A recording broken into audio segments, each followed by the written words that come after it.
All right, welcome to Life Extension Live. I'm Dr. Mike, and this is Dr. Crystal. So today we're going to talk about PTSD, post-traumatic stress disorder, because June is PTSD Awareness Month. yeah, and I think that's again part of the show is bringing awareness to PTSD and really kind of expanding a little bit on that traditional idea of what it is. Right. Yes. Right. Matter of fact, there's a stat, and I don't remember where it came from. You probably do. Yes, 6% of people in their lifetime will experience some sort of PTSD. Yes, that's according to the U.S. Department of Veterans Affairs, because we know veterans being in combat, in war zones, many of them come home experiencing PTSD. But I'm going to give you a Dr. Mikeism. Okay.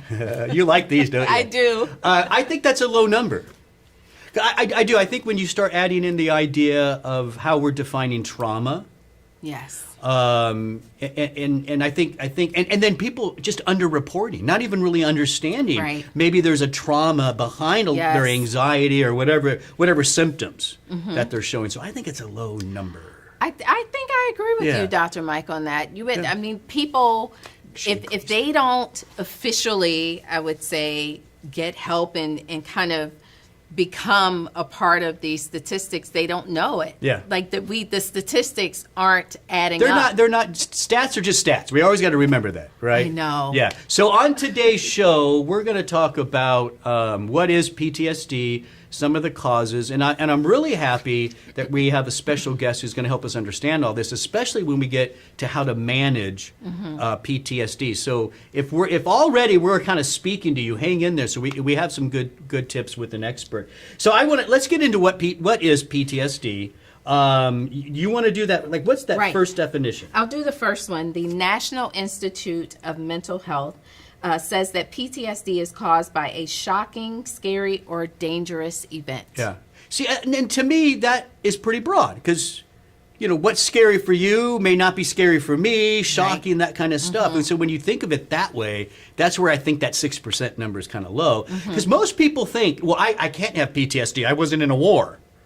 Right? Something like that. That's still kind of the mentality out there. The World Health Organization describes it as exposure to an extremely threatening or horrific event or series of events. And that to me seems a little closer to that more traditional definition. But I don't know. I can't wait until our guests chime in on this because I feel like these definitions are not capturing the people who maybe they grew up food insecure. Yeah. And the trauma. And we just had a whole show on that. Right. Yeah, the trauma of not really knowing where your next meal is going to be coming from. I mean, and so I guess what I'm trying to say is it's hard to put trauma in a box. Yeah. Because what's traumatic for me may not be traumatic for someone else. Yeah. So these are the formal definitions, let's say that. So, and the World Health Organization goes on to say that PTSD is characterized by how it manifests itself. This could be re-experiencing the event, the traumatic event. It could be avoidance of thoughts or memories. Right, or persistent perceptions of heightened current threats. Right. So that, again, formal. Right. Yeah, and some of this is a little, I think we need the expert to come on and help us with this a little bit. Right. Yes, because, and one other aspect of that is when you're thinking about PTSD, many people or most people recover from the trauma. But with PTSD, those symptoms persist. Like you keep reliving those thoughts or those experiences over several weeks. Let me give you a personal story. When I don't remember how old I was. I was driving in a car with my mom. It was one of those big old station wagons. Right? Oh, we had a station wagon. Yeah, you got to keep in mind, this is back in the days where we didn't seatbelts, whatever. Who knows where I was sitting in the car, whatever I was doing. And we got in a car wreck. If I had to pick maybe 8 or 9, something like that. It was a pretty bad car wreck. Thank God it was a big car. Right. Because we were okay. We were safe. I do remember one of the neighbors around that area where the wreck happened allowed us to go into her house. And they just got, this is when color TVs were just coming out. And they weren't the best yet. You had to adjust the colors, the green, the red. There were dials for that. Yes, I remember and apparently they didn't do that yet. And I'm sitting there watching, and all the colors were weird. And I thought I had like brain damage. I started to cry and everything, and the person who owned the home came in, and she's like, "Oh no, honey, we just haven't it looks bad to us too." And it was kind of, when I think back, that was kind of Dr. funny. Mike. But here's the whole point. Even today, when I'm driving like on a freeway and like trucks get around me, some anxiety kind of comes back from that. But I'm not reliving the wreck. I'm not real. But I have had like driving anxiety at times on freeways. That's interesting that you're not reliving the wreck. Because when I kind of read those definitions, that's how I perceived or interpreted the definition. It's just something about being on the highway in the car. It maybe thought of an accident. Maybe subconsciously something is pushing, like, oh, you remember you got in that wreck, who knows? Wow. But I'm not necessarily reliving the wreck itself. I don't really remember it. I was only 8 or 9. Maybe that's another thing to think about. All right, well, let's get on with the guest. Yes, well, maybe our guest can help you, Dr. Mike. I need lots of help. We have Simone Kerr. She is a certified clinical trauma professional, licensed clinical social worker, spokesperson, and co-founder of ASHE, a nonprofit organization aimed at connecting women through community events targeting mental health issues. Awesome.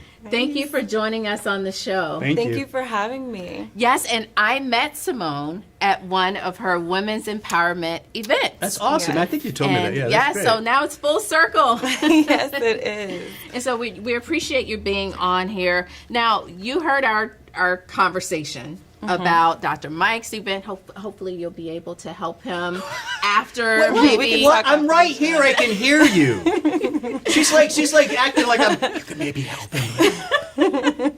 But then, of course, we're kind of going back and forth about these official definitions. I kind of think maybe they are extreme or maybe not fully encompassing the trauma that many people experience. So can you just share your thoughts as an opening to those definitions? Sure. When I hear you mention those definitions, it sounds spot on. In my personal experience, because you don't know until you actually experience it, right? Well, at least helping others with their trauma and what they're dealing with. I like to think of PTSD as, the effects after experiencing a traumatic event. So I usually compare it to like a hurricane. Like we live in South Florida, and think about Hurricane Katrina. When it came through Louisiana, it just destroyed, New Orleans, and then it was gone. And that's the trauma, right? Like it happens and then it goes away. But then you have the aftermath and having to rebuild. And that is how I look at PTSD. It's the symptoms after the event that has came and went. Yeah. You had said something when we were kind of putting the show together about, in your practice, you try not to focus on the trauma and reliving the hurricane, if we can use that analogy, right? Yeah. Instead, it's what they're dealing with now. Is that kind of the how you see it? Yes. So big thing in therapy, and I want our listeners to know as well that if you're going to get treatment for trauma or if you're having any PTSD symptoms, you want to make sure that you're not talking about the details of trauma. And that goes for, family members or anything like that. We don't want to go into the details of trauma because we don't want to re-traumatize our client. It's more of a focus of what's going on today and what are your symptoms and how can we help you move forward? Yeah. It's funny. I'm sorry. I'm going to ask another question. No, that's good. Yes. It reminds me of what's considered kind of a failed type of therapy now, immersion therapy. Where people have certain fears and you immerse them in that or whatever. That is kind of shown to be a little controversial. Instead, it's better to help deal with their anxiety rather than making them go fly in a plane if they're scared of. You know what I mean? I see what you're saying. Yeah. Like the people who are afraid of spiders, and then they force them to be put their around hand in spiders. Yeah, that is a certain type of therapy. It's called exposure therapy. Yeah. But you want to be very careful if it's connected to a trauma. There's a whole preparation before you expose them to the stimuli. Yeah. So maybe it's good for phobias, but someone who is really attacked by a spider, that may not be a great thing for them, right? Good point, Dr. Mike. Right. Now, so can you expand on some of the causes of PTSD outside of, like, we talked about the veterans and the stats from the veterans and being in war, and so what are some other causes of PTSD? So the other causes include natural disasters, like I said, with the hurricane, Makes sense, yep. serious accidents, like your example that See? you brought of. You got to be nicer to me. Okay. I have issues. Okay. Violence, interpersonal violence, or laughing. gun violence, you know, like the epidemic of like mass shootings, things like that, in addition to war and, Yeah. you know, life-threatening that can cause bodily harm specifically. Interesting. You're talking about the mass shootings. I mean, that's huge now. Do you know Right. we're at a time now where we've already had more already this year than there are days in the year, and that's traumatic for a lot of people. Well, it's traumatic and it just spirals because my one of my girlfriends, we went to a festival, like an outdoor concert festival, and just it turned into mass hysteria. Someone thought there was an active shooter, but it was just like something from the music playing. But now everyone is it's just like on alert. heightened Yeah. awareness, probably from people who may have been in those experiences, and then they start running, and then Yeah. it Who was just- playing at the? Who were you going to listen to? I bet I can guess. okay, guess. Beyonce. Oh, I wish. Well, you talk about her all the time. It wasn't Beyonce. It was J. Cole throws on a concert. Dream Okay, Fest. yeah, I don't even know who that is. Okay, all right. So again, and kind of, and just so the audience knows, you know, we spend a lot of time putting these shows Yeah. together. There's a lot of research that goes into this, and we were speaking with Simone, you know, about all this in pre-production, and you also, and I don't know, we don't need to go into details of it, but you mentioned. And I think you said little t, big T, little trauma, Oh, yes. big trauma. Yes. How does that help you as a therapist in understanding what somebody might be going through? So big T's and little T's help me understand, like, you know, the severity of what happened to the client. However, you don't want to focus one, you know, more on one or the other, right? And so what a big T is like what I was explaining earlier with the natural disasters, serious accidents, anything that can cause physical harm. Okay. Little T's are more interpersonal in nature, like a breakup or a divorce or losing a job or a home. Yeah. Or getting bullied or rejected by a Oh, that's a particular good point. group of people. Yeah, yeah. And so but to clarify, whether it's a little T or big T, if somebody is reliving that, having symptoms, it's PTSD, whether you call it big or can little. Right? Is So- that right? Yeah, so it can be. The way that our body responds to traumatic events, it cannot distinguish, our brain cannot distinguish between if it's causing physical harm or emotional harm. Yeah, okay. So the reaction is very similar and the experience can feel the same. Yeah. So yes, there's no real, like, Well, it goes Finding back to out. what you already said, Dr. Crystal, right? You can't judge someone's trauma.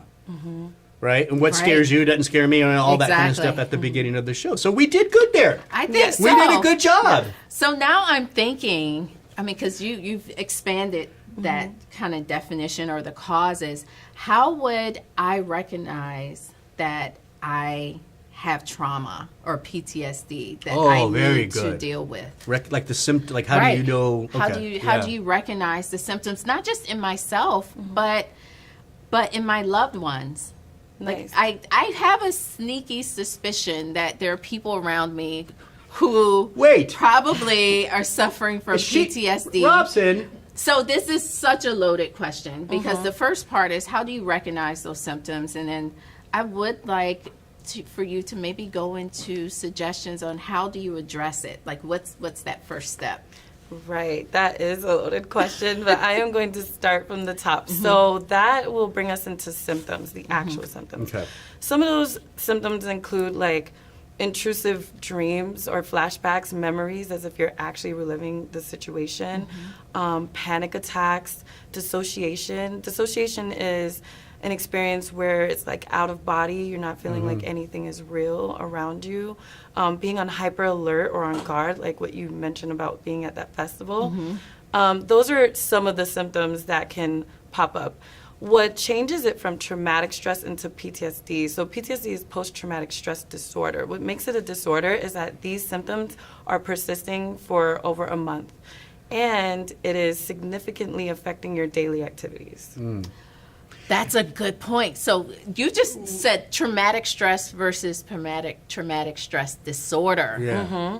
Okay. So those are two different things, and maybe you probably could use help with both. Yes, absolutely. Okay. You get help with both, and there are assessments and skills to test. Okay. Just to make sure that we're accurate with that. So my experience, right? There are times, especially when I know if it's going to be busy on the turnpike or we live in South Florida, we have the big 95, I mean, whatever. There are times, even though it would be quicker for me to get on the freeway, that I go back routes. Yeah. Is that is that avoidance? Yes. Because we had talked about that Oh my before goodness, too. yes. See, I need help. That's why we're here, Dr. Mike. Yeah, avoidance. So that's part of it too, right? Yes, Yeah. avoidance. Perfect. That example is perfect. Sometimes if someone has been in a serious accident, they may not drive at all. They may be very scared to drive. I've had clients come in specifically for that. They want to learn how to get back on the road again, Yeah. or they don't go on freeways. Now, I will tell you, you're in South Florida too. Everybody is scared of 95. That's maybe the turnpike is a better example because that's not quite as bad, That's right? true. That's true. But I guess if you're still able to drive, you're still able to kind of get through life, then maybe it's not post-traumatic stress disorder.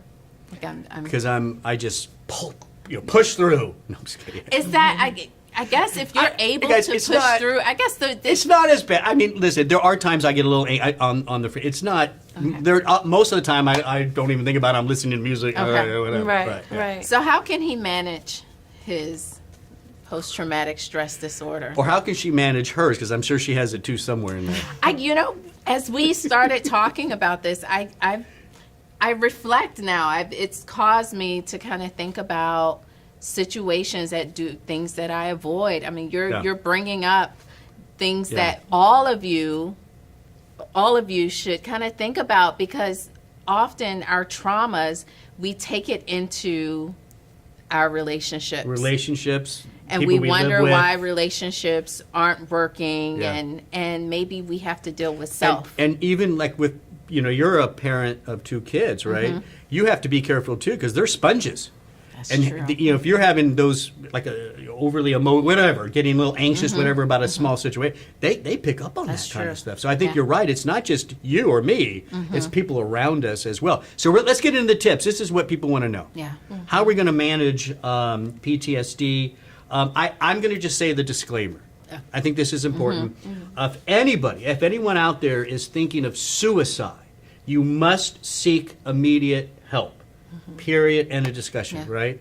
And I just wanted to get that out there. But beyond that, what are some of the tips that you can share with the audience about managing PTSD? So the number one tip is, if it gets extreme and the symptoms are too much to bear, to definitely seek help. A lot of times people don't seek help because they're ashamed of what they're feeling and what they're experiencing, and they don't want to tell anybody because of the stigma or just whatever may come with that. So I would definitely recommend that you get help. And what does help look like? Finding a therapist. If it's extreme, if you're in a crisis situation, definitely go to the hospital if you need to. Apart from that, some other practical tools that you can do is learning how to ground yourself. Stress management techniques. We talk about that. Yes. Yeah, Yes. grounding is- Dr. Mike loves to talk about grounding. I do. Now, but let's clarify though, because in the supplement industry, in the natural medicine industry, there's kind of 2 different types of grounding, right? Right. There's the grounding that's really called earthing, Earthing. not earthling, Earthing. where you walk barefoot anywhere, beach, like natural stuff. We talked Just about go it. lay out in the grass. Yeah, something. Like- Go hug a tree, get some of those electrons. Remember we Yeah. talked about that was. But I don't think that's what we're talking about, right? We're talking about a different type of grounding to bring.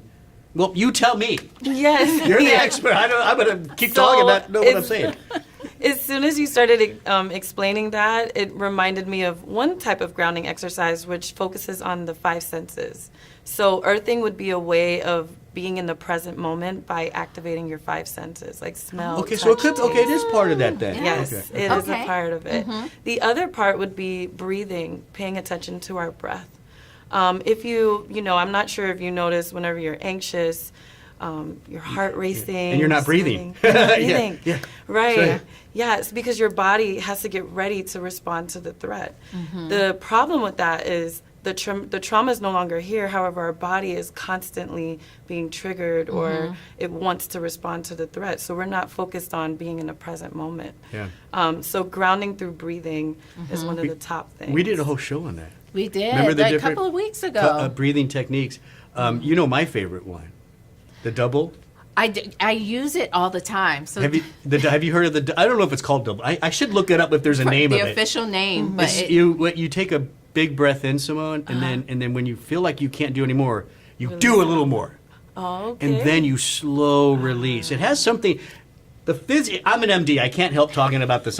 It has something to do with pH balance between oxygen and CO2. When you become a little too acidic, that's usually because you're using up oxygen a lot. Your sympathetic drive is up. You're anxious, whatever. And so by doing this, you're blowing off a lot of the CO2, and you're getting more oxygen in, and you calm. It's something like that. I'll tell you, it works. Yeah. Ever since he taught me how to do it, and I do it on a regular basis when I'm driving, because it seems like the point is that one breath.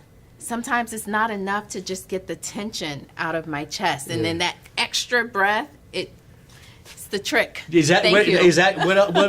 what other breathing things do you like? So, as you were mentioning with the physiological part of it, the mental side of that in our brains, the breathing helps to slow it down so we can activate our prefrontal cortex, which is right in front of our forehead.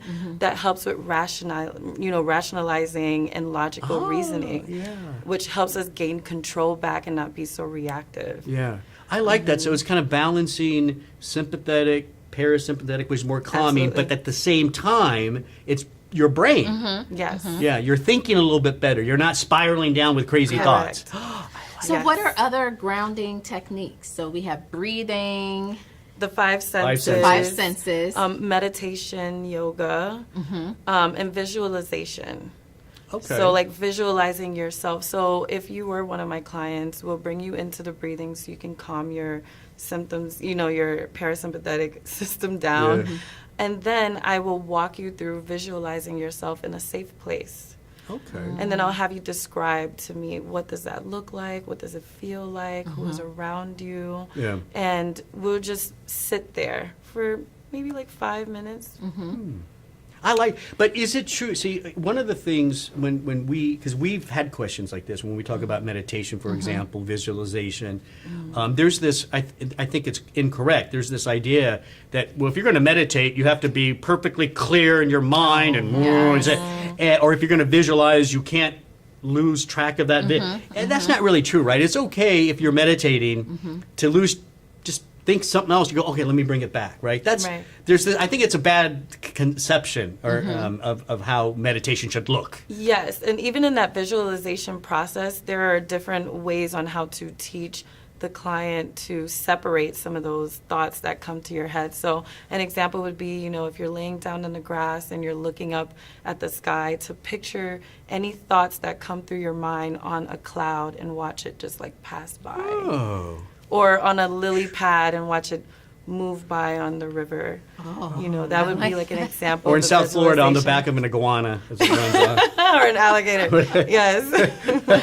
So tell us about, I guess, what therapy looks like, because there are lots of misconceptions out there. One that I will tell you is, I know people that they go to a therapist, they have one session, and then they say, that didn't work. That was, They give up right away. They give up right Yeah. away. So can you share, things that people should know about therapy, and even how to find a therapist? Yes. So big in therapy is building rapport and finding your match. If you're going to be divulging all of these personal details about your life, you want to make sure that you feel comfortable with the person. And just naturally, we have that ability to know who we're comfortable with. That would be step one. Step two would be the willingness. Are you ready for therapy? Not everybody is ready for trauma therapy, and that is usually a barrier towards healing and recovery. It's just the readiness. They're just not there yet, not ready for it. Yeah, I like that. That's a good But point. the fact of them going to therapy on their own is an indicator that there is somewhere in there that they are ready. yeah, yeah. Mm-hmm. Getting it's close, really right? just- Getting there. Yes, yeah, you're getting okay. there. So we want to meet the client where they're at. We're not forcing anything. This is a journey. So I would definitely tell my clients to, follow your natural instinct. If you're not meshing with this person, go find someone else. So there's also the perception that as soon as you start therapy, your therapist will start prescribing medications. Can you talk a little bit about that? Yes. So there is a difference between, psychologists and psychiatrists. If you want medication, you go to a psychiatrist because they have the authority to prescribe.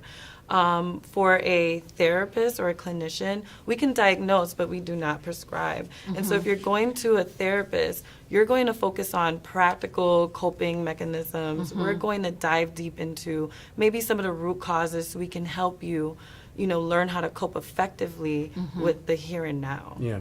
What about just the idea? So, doing a combination for some people. Maybe some people do need meds, but that shouldn't be the end of it. They should still get therapy as well, right? Absolutely. Yeah. And then maybe with the therapy, they can do less and less of the drug, and maybe.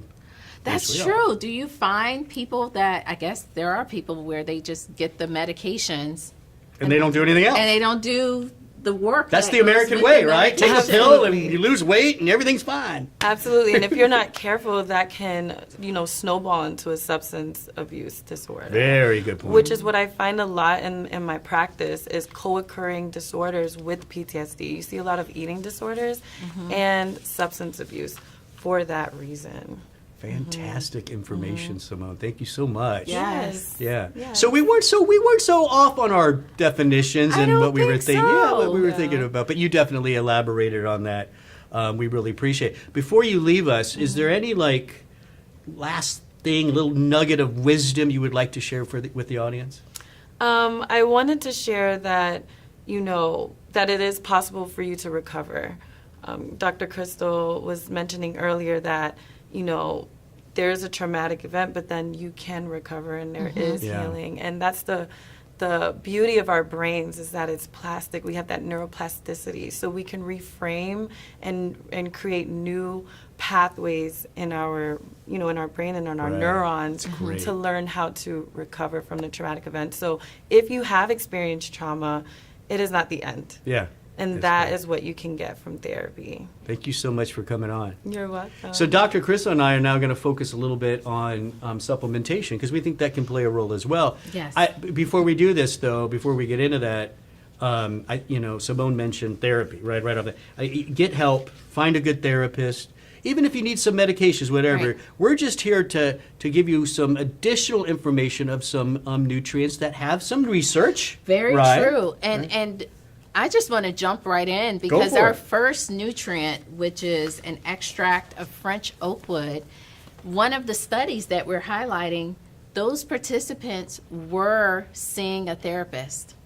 So It's a that combination. It was a combination, Right. and I think that's important for you all to know is that you have to put in the work. Yeah. Regardless if it's a prescription medication Stick with or it. an herbal Be nutrient, compliant. Yeah. you need Get to your be therapy. compliant Yeah. and you need to combine it with a mental health You professional. know, it's so true in just most of what we talk about. Things are multifactorial, Right. right? Whether you're talking about PTSD, heart, cancer, but there's so many factors Yes. playing a role, and often the treatment is going to be multifactorial That's as right. well. So what's that? I think we have it right here, right? Right, with the French oak wood, after 4 weeks of taking 300 milligrams, the percentage of participants with recurrent memories and dreams, transient walking, dissociative states, Oh yeah, she talked reactive about that. flashbacks, hallucinations, alarm reactions, intense emotional distress. There's so many things. It's all It the just- things Simone was talking about. Yes. Emotional numbness. That's good. Social disinterest. These were all significantly lower among the participants taking the French oak wood compared to standard management alone. So they're still getting the standard management, but they're adding in the 300 milligrams of French oak wood, and their symptoms improved. And that's being more. compared to those just in the therapy, right? There was also a part in there about improved sleep. Isn't that great, right? I know. I mean, how are you if you're going to heal, whether it's physical or emotional, you got to sleep. That is a good point, Dr. Mike, because when you're not sleeping, even if you don't have PTSD, you could get PTSD. All right, L-theanine, woohoo! We talk about that all the time. We love L-theanine. It's found in green tea. Yeah, we like it. It's an amino acid. Now, why can't I just drink my green tea? Why do I have to supplement? Well, you can, but you probably won't get the amounts of theanine that's been shown to be beneficial. Didn't we calculate that once? How many cups? I can't remember how many cups, but I do know the dosing in research is about 200 to 400 milligrams of theanine.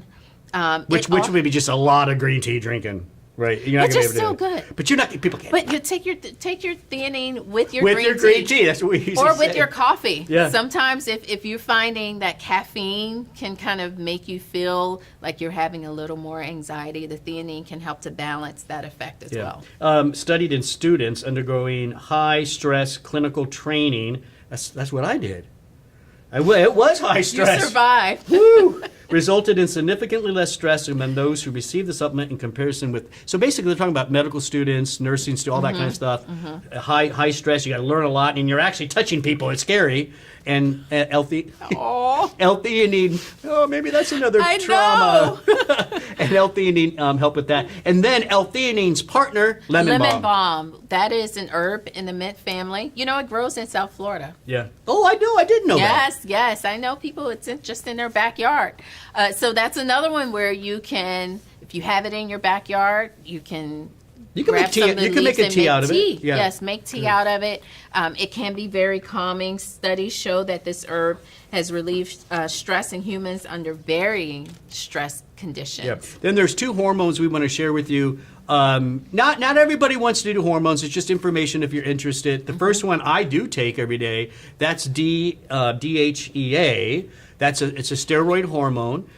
It does help to make testosterone and estrogen, but by itself, DHEA has some calming effect. Yes, and it can help to balance cortisol as well. Yeah, that's really what it's doing, right? Yeah, it's not. I don't think DHEA itself is calming. It's helping to manage that cortisol effect a little bit. Yes. That then is what is calming. And then there's pregnenolone, right? Yeah, pregnenolone is we call it the mother hormone. It helps to trickle down and even make some of that DHEA. Yeah. That's a good one to start with, actually. Yes. Why not? So there you go. We had the French pine bark. The pine bark. That's a good one. Theanine, lemon balm, and if you're interested, hormones, DHEA, and pregnenolone. That's a lot. I know, but it's... I loved it. Tell you, me too. I think we need more guests. Yeah, no, Simone did a great job. Yeah, more information at lifeextension.com/stress. Is that a protocol or article? That's a protocol. Protocol, yeah. Stress management. Yeah, our Life Extension develops a lot of different. How many protocols are there now? Oh 150? Goodness, 150 or so, maybe more. Yeah, so there's one on stress, but there's a part of PTSD in that. Yes. And so lifeextension.com/stress. Listen, thank you for watching this today. Don't forget to comment and share. We'd love to hear what you have to say, and we'd love for you to share this with friends or family, especially if you know somebody who might be going through PTSD, right? We go live every Wednesday at noon Eastern Time. Go ahead and click that interested button too. That way, when you do that, it tells you, hey, they're about to go live. Right, and if you're on YouTube, ring the bell. Ring the bell. To be notified. Click interested and ring the bell. There's probably other ones we're missing. I don't know, but that's every Wednesday, noon Eastern Time, Life Extension Live. We'll see you next time. Bye-bye.